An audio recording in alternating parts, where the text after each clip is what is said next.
Good morning, good afternoon, and good evening. This is the Chronicles of Apple from the apple of my eye, and I just feel like singing. I figured there should be some songs. We don't know how long this war is going to be. Is it going to be 7 months? It could be 5 months. It could be 2 years. I mean, who knows? It's just going to be like a lot of videos to make.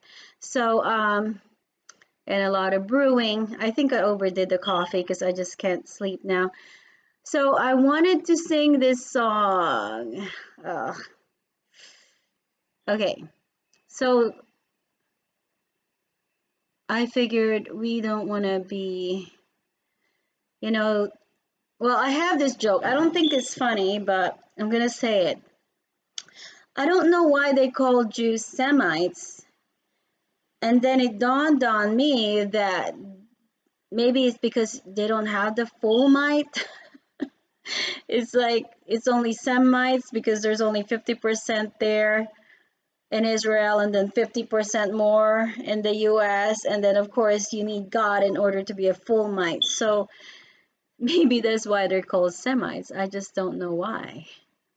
So, anyhow, the way you wear your hat, the way you sip your tea, the memories of all that.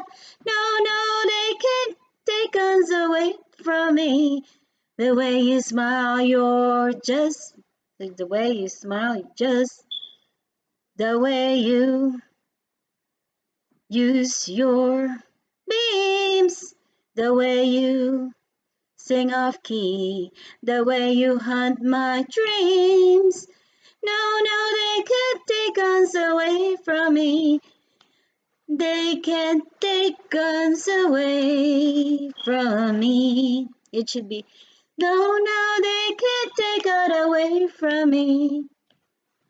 The way you wear your hat, the way you dreidel your hair, the memories of all that. No, they can't take that away from me.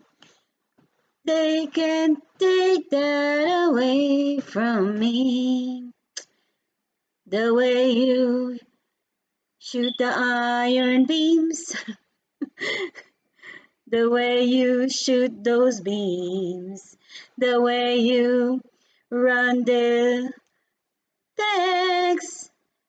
No, they can't take that away from me. They can't take that away from me. We may never meet again on the bumpy. We may never meet again on the bumpy road to love. Still, I'll always keep the memories of the way you wear your helmet, the way you sip your tea, the memories of all that. No, they can't take that away from me. They can't take that away from me.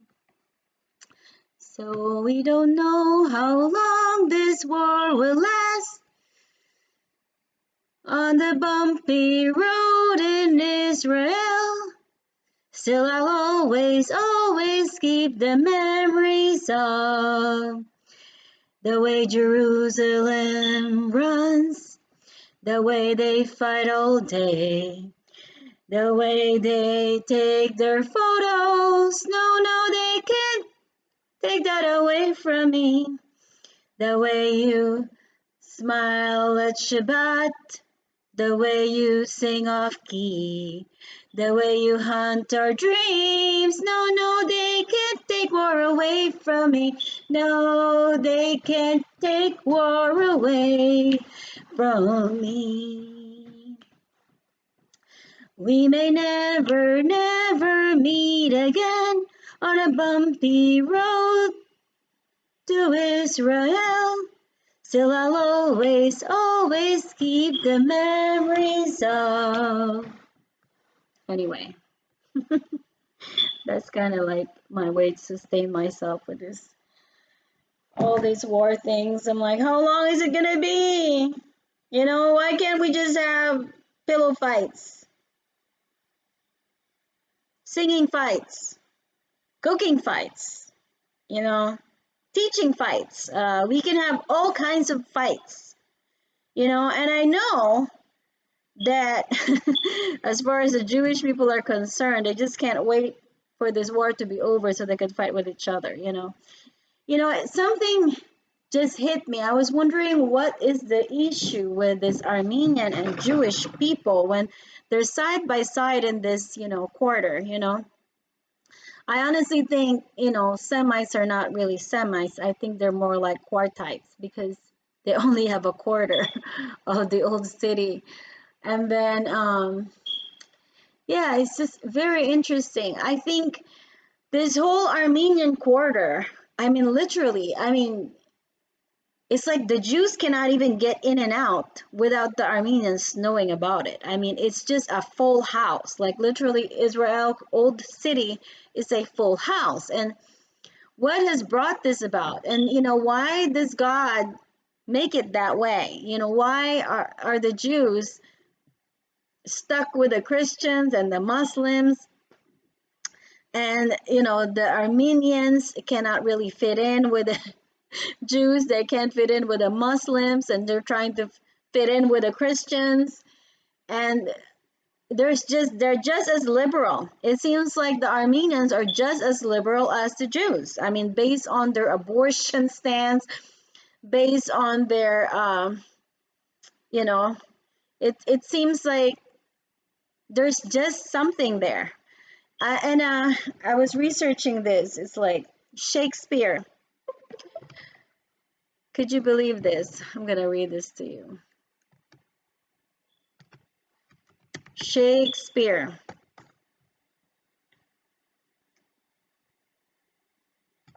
Was Shakespeare a Jew? Uncovering the Marrano influences in his life and writing. This biography of Shakespeare presents a new perspective on the debate surrounding the real identity of William Shakespeare. Mueller suggests that Shakespeare took care to hide his Jewish origins and that Elizabethan authorities who were aware of this fact attempted to eliminate any trace of Jewish origins by making him an Anglo-Saxon hero. Using official documents that have not been employed by other scholars, Mueller brings forward evidence that Shakespeare's father was a Jew living in England, where Jews had been banned since the time of Edward I and the Act of Expulsion in 2019.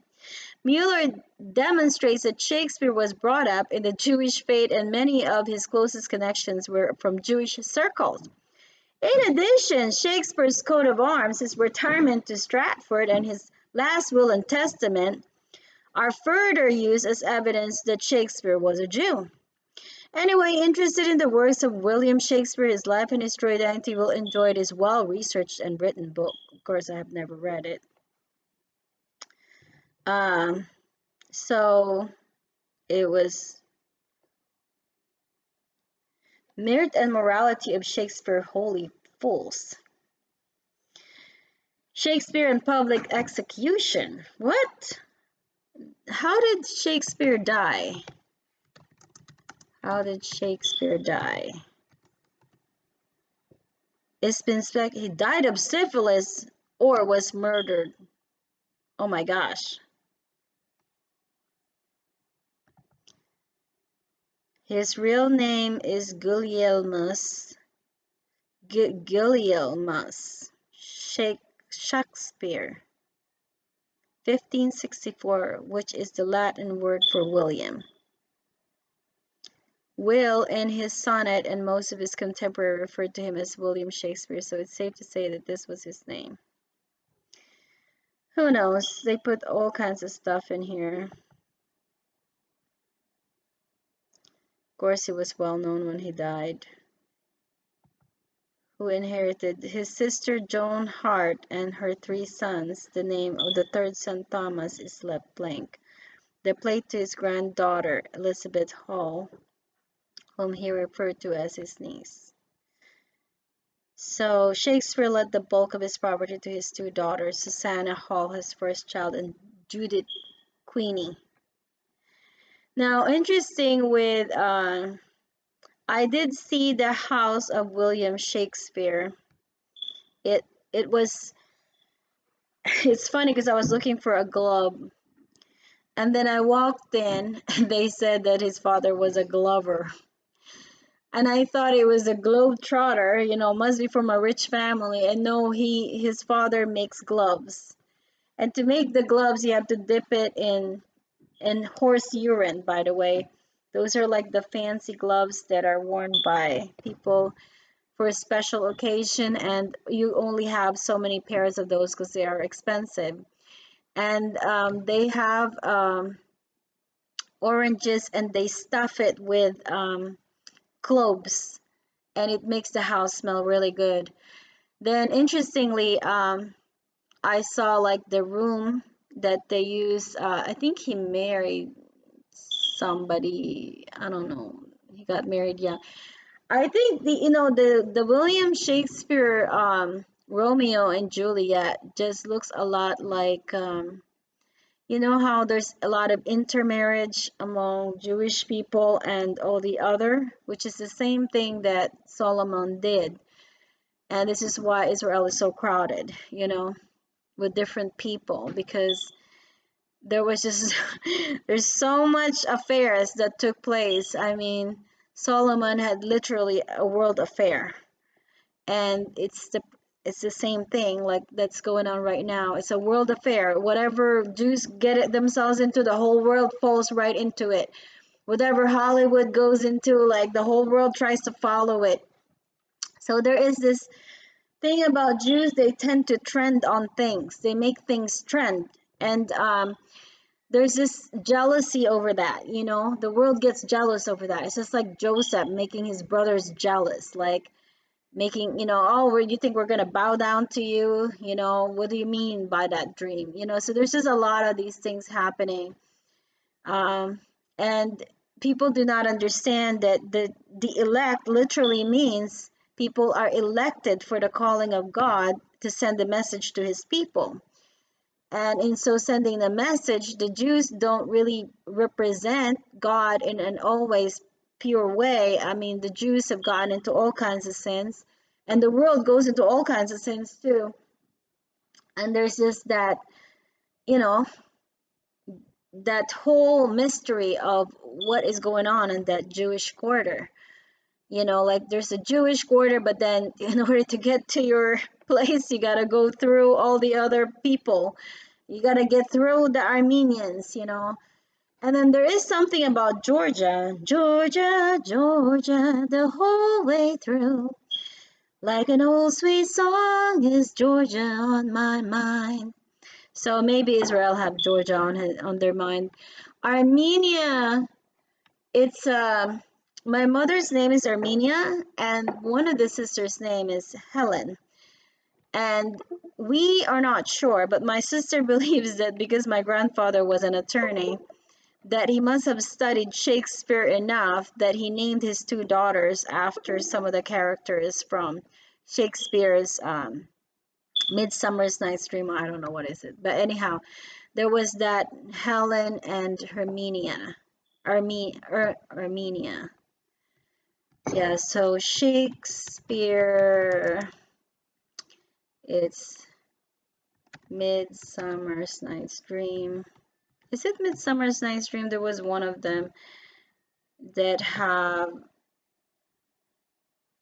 four Athenians run away to the forest only to have Puck the fairy make both of the boys fall in love with the same girl. What is this? Shakespeare.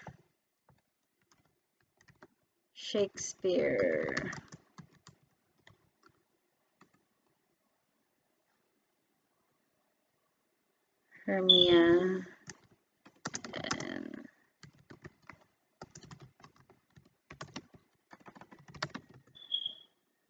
I gotta figure it out. Hermia.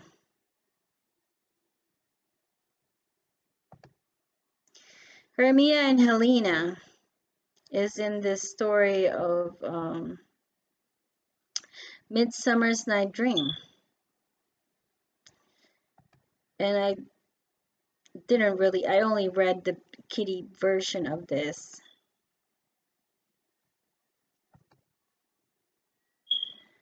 There is a young man of Athens in love with Hermia. Lysander's relationship with Hermia invokes the theme of love's difficulty. He cannot marry her openly because Aegis, her father, wishes her to be wed to Demetrius. When Lysander and Hermia run away into the forest, Lysander becomes a victim of misapplied magic and wakes up in love with Helena. All right, all these twisted love affair. It's all over. It's all over Israel. Twisted love affair. Lots of those things with Solomon. Now, the good thing is, what I read about Israel is that the marriage in Israel goes really good. There's little divorces happening, apparently, which is a good thing that's happening. And I think the war reduces the people's need to feel depressed. You know, they have to live and survive. So, anyway, I'm going to end it right here. I just thought I'll bring up Shakespeare today. And what's a good Shakespeare song? Romeo and Juliet.